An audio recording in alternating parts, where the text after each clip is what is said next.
साथ अस्मिता दुबे। तो आज हम बात करेंगे चंद्र ग्रहण की, क्योंकि ये आज साल का आखिरी और दूसरा चंद्र ग्रहण है और ऐसे में ग्रहण चाहे जो भी हो उसके शुभ और अशुभ बहुत से संयोग होते हैं। तमाम तथ्यों को जानने के लिए आज हमारे साथ मौजूद हैं डॉक्टर HS रावत जी, जो कि धर्मगुरु हैं और ये तमाम तथ्यों के बारे में न सिर्फ आध्यात्मिक बल्कि वैज्ञानिक तथ्यों के बारे में भी विस्तार से जानकारी देंगे। बहुत बहुत स्वागत है आपका गुरु जी। नमस्कार सभी दर्शकों को। तो गुरुजी, सबसे पहले तो मैं जानना चाहूंगी कि 8 नवंबर क्योंकि दूसरा और आखिरी चंद्र ग्रहण है, ऐसे में सबसे पहले यही जानना बहुत ज्यादा महत्वपूर्ण हो जाता है कि आखिर क्या समय है, कितने बजे से चंद्र ग्रहण की शुरुआत होगी, सूतक काल कब से शुरू होगा? बिल्कुल, मैं सभी दर्शकों को बताना चाहता हूं, जो सूर्य ग्रहण होता है उसमें सूतक काल जो होता है वो 4 पहर का होता है और 1 पहर 3 घंटे का होता है, तो यानी 12 घंटे पहले होता है। और चंद्र ग्रहण जो होता है इसमें 3 प्रहर यानी करीब 9 घंटे इसका सूतक काल होता है और सुबह 5:29 से यानी ये कह सकते हैं कि सूतक की शुरुआत है और ये जब तक ग्रहण का स्पर्श शुरू होगा उस समय तक ये सूतक काल रहता है और फिर ग्रहण काल की शुरुआत हो जाती है। यानी फिर 2:29 पर जाकर के यानी स्पर्श शुरू हो जाएगा। ये कह सकते हैं कि ग्रहण यानी पृथ्वी की जो छाया है वो धीरे धीरे धीरे धीरे चंद्रमा को ढकना शुरू करेगी, शैडो आनी शुरू हो जाएगी और फिर 3:40 पर ये कह सकते हैं कि ग्रहण ग्रास में आना शुरू हो जाएगा, यानी पूर्ण रूप से आपको दिखाई देना शुरू हो जाएगा, विजिबिलिटी आनी शुरू हो जाएगी। 4:12 पर उसका पीक आवर रहेगा और शाम को 5:12 पर वो समाप्त हो जाएगा और फिर 6:19 पर उसका मोक्ष काल होता है, यानी समाप्त हो जाता है। मोक्ष काल का मतलब है कि अब कोई भी नेगेटिव प्रभाव नहीं है, उसके बाद स्नान और दान ये सब चीजें कर सकते हैं। तो ये आज का शेड्यूल रहेगा, ये कह सकते हैं कि हम इसके अंदर ग्रहण काल चलेगा और दिल्ली के अंदर जो इसकी विजिबिलिटी रहेगी वो सिर्फ 45 से 46 मिनट की है, बहुत ज्यादा नहीं है। और सबसे बड़ी बात है अस्मिता जी, ये जो चंद्र ग्रहण है और सूर्य ग्रहण था अस्त के टाइम पर, यानी सूर्य अस्त हो रहा था तो ग्रहण समाप्ति की तरफ था और ये चंद्र उदय ग्रहण है। ये कभी कभी ऐसे हालात बनते हैं यूनिवर्स में और ये कार्तिक मास के अंदर 2 ग्रहण पड़ना ये बहुत ज्यादा अच्छा नहीं माना जाता। तो ये जैसे ही चंद्र उदय होगा और वो ग्रहण के साथ साथ उदय होगा, जबकि सूर्य अस्त हुआ था तो ग्रहण होते होते अस्त हुआ था, तो इन दोनों में इतना फर्क है। तो हमारे यहाँ पर दिल्ली के अंदर इसकी जो विजिबिलिटी है वो बहुत लंबे समय तक नहीं है और ये पूर्व भारत के जो हमारे पूर्वी हिस्से हैं, ऑस्ट्रेलिया है उनमें दिखाई देगा, न्यूजीलैंड की तरफ दिखाई देगा, या साउथ अमेरिका है उधर दिखाई देगा, या उत्तरी अमेरिका है उधर दिखाई देगा, कुछ हिस्सों में पाकिस्तान वगैरह इनमें दिखाई देगा। जैसे जैसे इसका मूवमेंट जाएगा उस प्रकार से ये दिखाई देगा और जहां जहां ये दिखाई देगा, जहां जहां पर ये छाया आएगी उन पर इसका नेगेटिव इफेक्ट अस्मिता जी रहेगा। बिल्कुल नेगेटिव इफेक्ट। और हमेशा ग्रहण को लेकर गुरुजी ये भी देखते हैं कि कुछ कुछ उसमें शुभ संयोग भी बनते हैं, तिथि उसकी क्या कुछ ऐसी कहलाती है, तो तिथि का बहुत ज्यादा उस पर संयोग माना जाता है। ऐसे में वो कौन सी तिथि है जब ये ग्रहण लगेगा गुरुजी, और क्या क्या शुभ और क्या क्या अशुभ होने वाला है? फुल मून जब होता है यानी चंद्रमा, पृथ्वी और सूर्य जब 180 डिग्री या उससे थोड़ा ऊपर या थोड़े नीचे आते हैं तो उस समय ग्रहण बोलते हैं। तो इस बार ये कार्तिक पूर्णिमा को ग्रहण लग रहा है और ये जो ग्रहण है यानी फुल तो नहीं बोल सकते इसको, इसकी जो कैपेसिटी है वो बहुत ज्यादा नहीं है। जैसे आज से 4 साल पहले ग्रहण जो हुआ था वो बहुत फुल था तो उसके बहुत बड़े साइड इफेक्ट हुए थे। तो साइड इफेक्ट तो ग्रहण का होता ही है, तो ये हमेशा पूर्णिमा को ही लगता है और पूर्णिमा तिथि पर भी इस बार भी ये लग रहा है। बिल्कुल गुरुजी, ये भी होता है कि जब हम ग्रहण होता है तो हमें बहुत सी चीजें मनाही होती है, पाबंदियां लगा दी जाती है, क्या करना है क्या नहीं करना है, इसको लेकर तमाम सवाल हमारे दर्शकों के मन में होंगे। उन सवालों के जवाब में क्या कुछ किया जा सकता है, क्या कुछ नहीं किया जाता है? देखिए, विज्ञान ये कहता है कि ये खगोलीय घटना है, इसको बड़े आराम के साथ एंजॉय करना चाहिए, ऐसा बोल देते हैं। लेकिन विज्ञान ने भी इस पर शोध नहीं की है। अगर वो शोध करते तो शायद ऐसा नहीं बोलते। हमारे ऋषि मुनि बड़े दिव्य ज्ञानी थे, दिव्य दृष्टि थी उनके पास में। उन्होंने देखा कि जब पृथ्वी सूर्य और चंद्रमा के बीच में आती है, तो चंद्रमा के ऊपर जो सूर्य की रोशनी जाती है वो रोशनी पूर्ण रूप से नहीं जाएगी। यानी अगर मेरी आंखों के सामने अगर कोई पट्टा रख दिया जाए तो मुझे आगे कुछ दिखाई नहीं देगा, और जब मेरे सामने कुछ दिखाई नहीं देगा तो मैं कर क्या सकता हूं? तो चंद्रमा यहां पर ब्लेंड हो जाता है, और चंद्रमा शीतलता देता है, चंद्रमा पूर्णिमा को अमृत देता है। इसलिए शरद पूर्णिमा के दिन खीर खाने का विधान है, और हमारे यहां तो हर अमावस्या और पूर्णिमा पर हिंदुस्तान में खीर बनाई जाती है। और पूर्णिमा के दिन खीर क्यों बनाई जाती है? कि पूर्णिमा के दिन जो चंद्रमा होता है वो अमृत देता है, और जड़ी बूटियों को अमृत देता है, जिससे दवाइयां बनती हैं, और वो अच्छे नक्षत्रों में उसको लिया जाता है। जब पूर्णिमा के दिन अमृत आएगा नहीं, सूर्य की किरण आएगी नहीं, तो वो पॉइजन में कन्वर्ट हो जाता है, विष फेंकना शुरू कर देता है। तो ग्रहण के अंदर चंद्रमा विष फेंकता है, और जब विष फेंकता है तो सूतक काल में खाने के अंदर विष आता है, विषैले बैक्टीरिया आ जाते हैं, और उसी टाइम पर जब हम कोई चीज खाते हैं, पीते हैं, दूध लेते हैं, तो हमारे ऋषियों ने कहा है कि उस समय तुलसी के पत्ते, थोड़ा तिल डाल सकते हैं, कुसा डाल सकते हैं। इनसे वो बैक्टीरिया पनपते नहीं है, उस विष का प्रभाव नहीं होता, और उससे हम पॉजिटिविटी के अंदर आ जाते हैं। तो ये जो प्रभाव है नेगेटिव, मून की जो रिफ्लेक्शन है वो पृथ्वी को आ नहीं पाती, और जब पृथ्वी को रिफ्लेक्शन नहीं आएंगी तो चंद्रमा जो वनस्पतियों को जिंदा करता है, फूल हैं, पौधे हैं, संजीवनी है, बहुत सारी ऐसी जड़ी बूटी है, पूर्णिमा के दिन ही वो तोड़ी जाती हैं आयुर्वेद के हिसाब से, तो वो सब पॉइजन में चली जाती हैं। इसका इसलिए बहुत बड़ा दुष्प्रभाव अस्मितासी होता है। तो हम कोशिश करते हैं कि इन चीजों को रोका जाए और उस चीज को ठीक किया जाए। ठीक है, बहुत सारी चीजें हैं जो दुष्प्रभाव पैदा करती हैं। अब ये भी जानना बहुत ज्यादा जरूरी है कि किन पर ये इसका प्रभाव बहुत ज्यादा पड़ेगा पंडित जी। देखिए, गर्भवती जो महिलाएं होती हैं उन पर इसका सबसे ज्यादा इफेक्ट आता है, और जो गर्भ से जानवर होते हैं उन पर इसका बहुत बड़ा इफेक्ट आता है। और पृथ्वी के गर्भ के अंदर जो फसल होती है, पृथ्वी गर्भवती होती है, यानी फसल डालते हैं, गेहूं, चावल, जो भी हम इस समय डालते हैं, इस समय गेहूं का है, चने का है, मटर का है, मूली का है, गाजर का है, आलू है, ये सब हम बोते हैं इस टाइम पर, उस पर इसका इफेक्ट आता है। क्योंकि जब ऊपर से किरण नहीं आएगी तो जो गर्भ के अंदर जो बच्चा पल रहा है उसको कहीं ना कहीं तो नेगेटिव इफेक्ट आएगा। अब आप इसको ऐसे समझ सकते हैं कि अगर मेरे पूरी बॉडी के सामने सूर्य की किरण ही ना आए और उस किरण से मैं संचालित होता हूं तो मेरा तो नेटवर्क फेल होगा। तो बच्चा जो पल रहा है अंदर, जब उसकी मां के ऊपर अगर पॉजिटिव रेज नहीं आएंगी तो बच्चा जो गर्भ के अंदर वो पॉजिटिव रेज, डेवलपमेंट वाली रेज लेगा नहीं। जब बच्चा डेवलपमेंट वाली रेज नहीं लेगा तो बच्चा ग्रहण गहीला बोलते हैं इसको, यानी उसमें ग्रहण आ जाएगा, कहीं ना कहीं उसका अंग भंग, पार्ट्स ऑफ बॉडी, उसका डेवलपमेंट रुक जाता है, आंख, कान, नाक, तो पता चल जाता है कि ये बच्चा ऐसा पैदा होगा।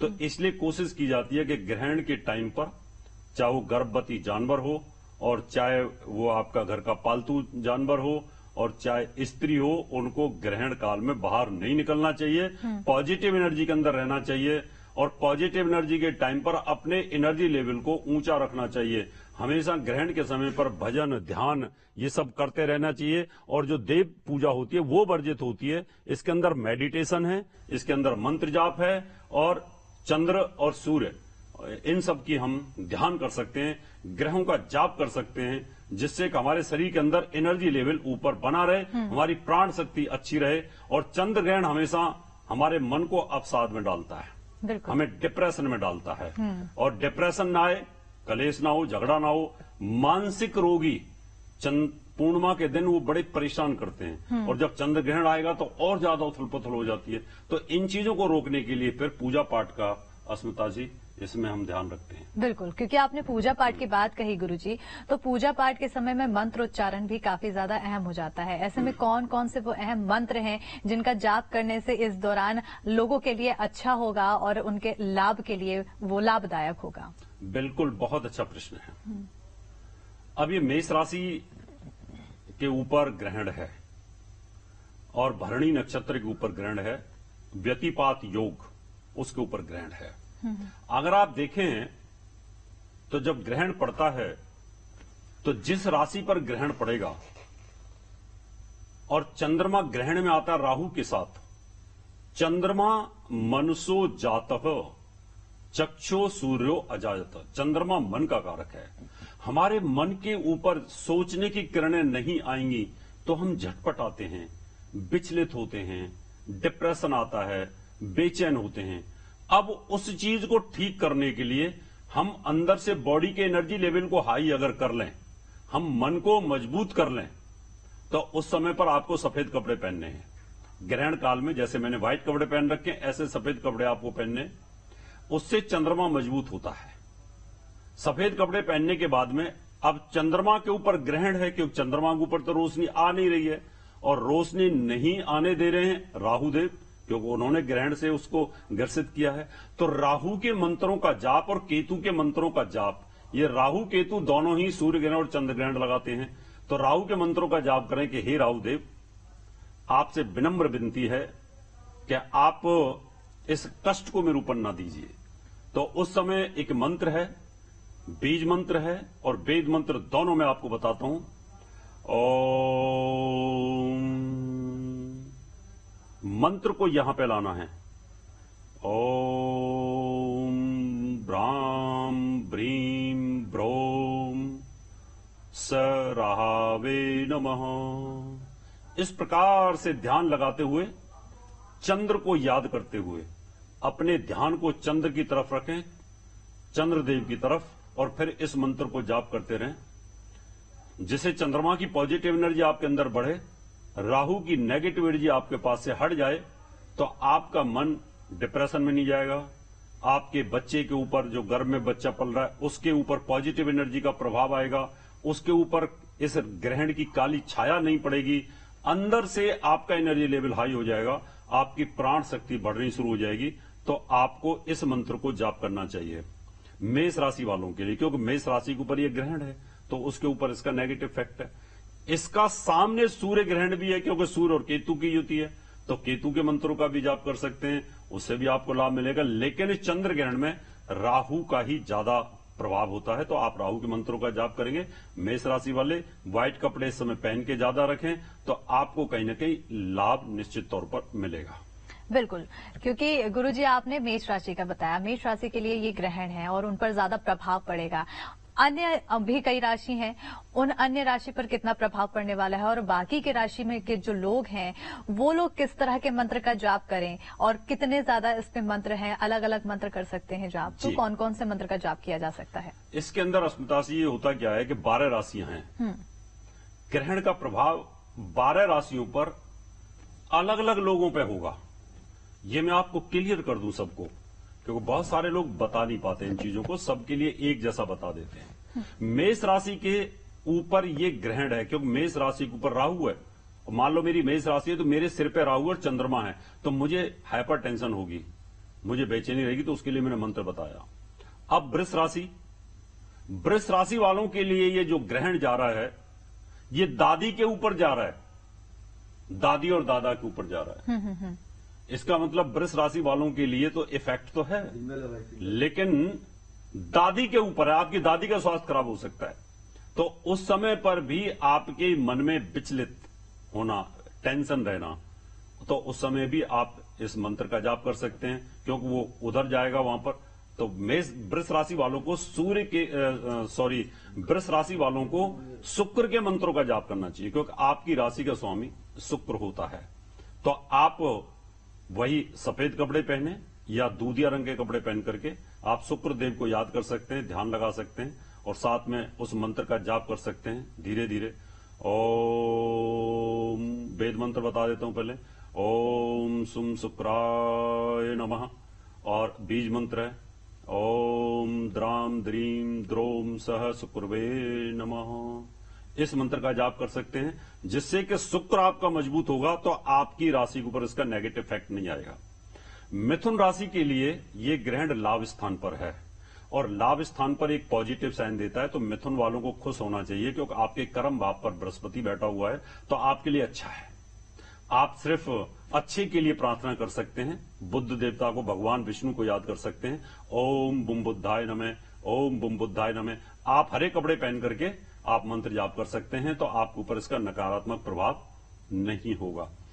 कर्क राशि, कर्क राशि का स्वामी चंद्रमा होता है और चंद्रमा पर यह ग्रहण है, तो आपको सफेद कपड़े पहन करके चंद्रमा को मजबूत करना है, उसको स्ट्रांग करना है। तो आप ओम सोमाय नमः बीज मंत्र कर सकते हैं।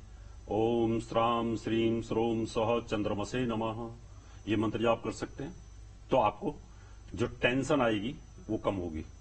सिंह राशि वालों के लिए इसका इफेक्ट कम रहेगा, बहुत ज्यादा इफेक्ट नहीं, लेकिन रहेगा। सिंह राशि का स्वामी सूर्य है, तो वहां थोड़ी सी पिता के ऊपर इसका नेगेटिव इफेक्ट आने वाला है। फादर के ऊपर हार्ट से संबंधित कोई तकलीफ आ सकती है, तो आप सूर्य के मंत्रों का जाप कर सकते हैं। ओम गिरणी सूर्याय नमः, ओम गिरणी सूर्याय नमः, ओम गिरणी सूर्याय नमः, ऐसे मंत्र जाप कर सकते हैं।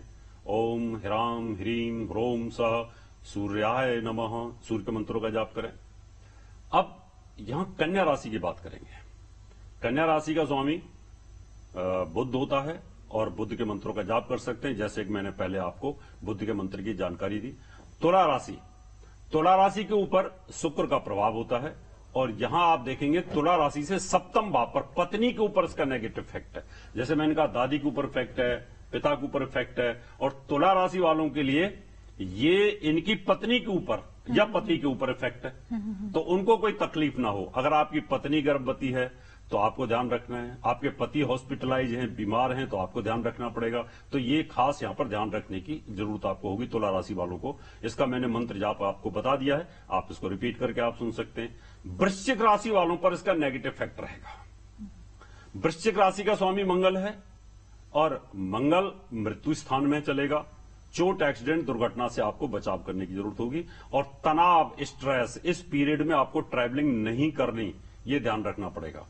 मंगल का मैं मंत्र आपको बता देता हूं। ओम क्राम क्रीम क्रोम सह भौमाय नमः, या आप ओम भौमाय नमः इस मंत्र का जाप कर सकते हैं, और अपने ऊपर ग्रहण काल में लाल कपड़ा पहन के रखें, जिससे कि मंगल मजबूत हो और साथ में चंद्रमा मजबूत हो, तो आपके ऊपर इस राहु का इफेक्ट कम हो जाए।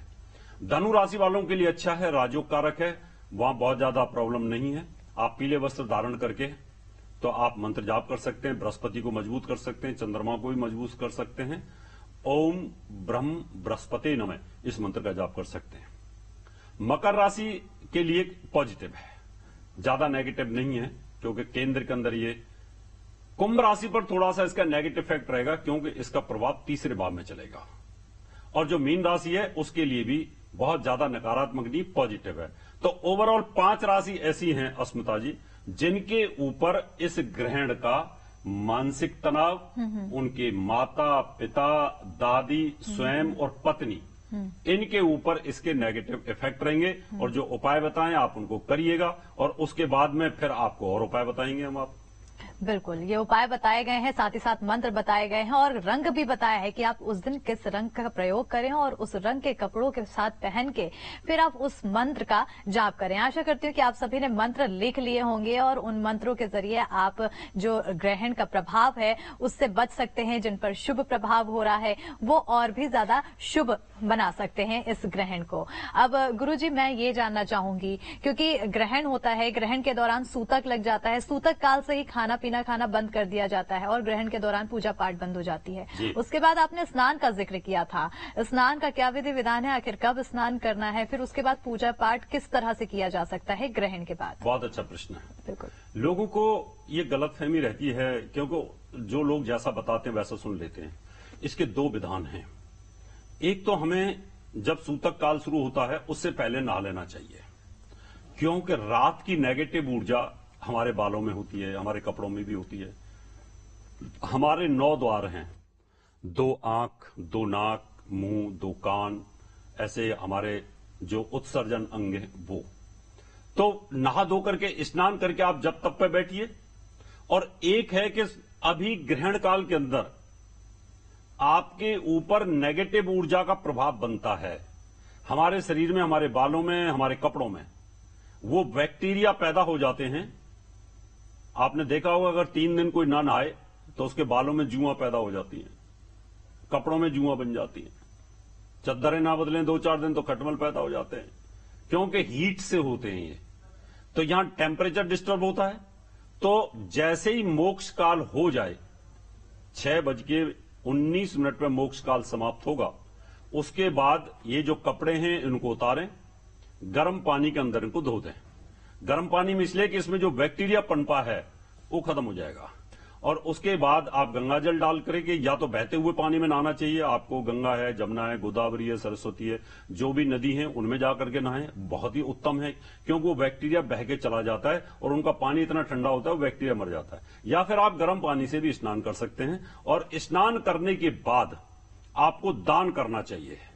दान से दुआ मिलती है। जितनी देर आप ग्रहण काल में रहे उतनी देर आपकी बॉडी का एनर्जी लेवल डाउन रहा, और जब आपने किसी को दान दिया और दान देने के बाद उसने कहा वाह हे भगवान इनको खुश रखना, उसका एनर्जी लेवल हमारे साथ जुड़ गया। तो हम अगर बीमार थे, हॉस्पिटल में थे, हमने दान किया तो उससे कहेंगे तथास्तु, ठीक है, आप स्वस्थ हो जाइए, बहुत प्रसन्न रहिए, आपको तकलीफ ना हो, ग्रहण काल का कोई आपको प्रभाव ना रहे। तो आप श्रद्धा पूर्वक फिर नाद होकर के आप दान कर सकते हैं, तो उसका ग्रहण का प्रभाव भी आपके ऊपर नहीं पड़ता। बिल्कुल। तो देखिए किस तरह से गुरुजी ने हमें बताया कि स्नान करना है और उसके बाद दान करना है। दान का जो प्रयोग, हम दान करने के बाद जो हमें तथास्तु का आशीर्वाद मिलता है, वो कहीं ना कहीं हमारे शरीर में ऊर्जा प्रदान करता है, जिसके माध्यम से जो ग्रहण है, ग्रहण के समय में जो हमें डिप्रेशन का सामना करना पड़ा है, उससे कहीं ना कहीं हमें थोड़ा प्रभाव जो उसका कम हो जाता है।